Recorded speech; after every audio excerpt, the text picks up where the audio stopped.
જામનગર પીજીવીસીએલની ગંભીર બેદરકારી સામે આવી રહી છે। જામનગર કોલેજ નજીક લાકડાના ટેકાના સહારે વીજપોલ રાખવામાં આવ્યો છે।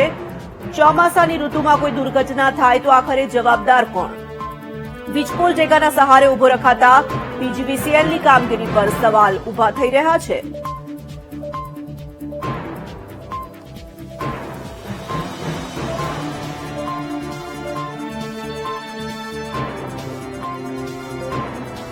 તો જામનગરથી સામે આવી રહ્યા છે આ દ્રશ્યો આપ જોઈ શકો છો। વીજપોલને લાકડાના ટેકો આપવામાં આવ્યો છે। પીજીવીસીએલની આ ગંભીર બેદરકારી સામે આવી રહી છે। તો કોઈ દુર્ઘટના જો સર્જાય તો જવાબદારી કોની, તે સૌથી મોટો પ્રશ્ન છે।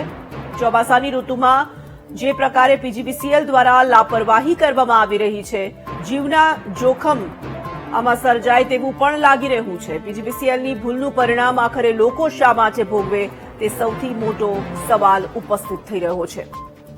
સંવાદદાતા હિરેન પરમાર જોડાઈ ચૂક્યા છે ફોન લાઈન પર। હિરેન, જામનગર કોલેજ નજીક લાકડાના ટેકાના સહારે વીજપોલ રાખવામાં આવ્યો છે।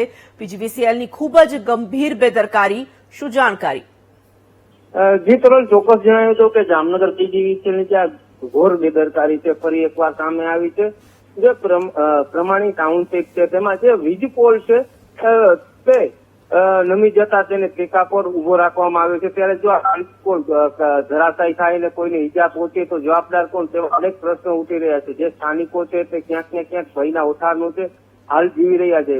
સ્થાનિકો સાથે વાત કરતા જાણવા મળી રહ્યું છે કે સ્થાનિકોએ પીજીવીસીએલને જાણકારી કરી છે, પરંતુ હજી સુધી પીજીવીસીએલના કર્મચારીઓ દ્વારા આ થાંભલો જે વ્યવસ્થિત ઉભો કરવામાં આવે છે ઉભો નથી કરવામાં આવ્યો। તેમજ માત્ર ને માત્ર જે લાકડાના ટેકા ભરાવી હાલ જે પીજીવીસીએલનો પોલ છે તે ઉભો છે।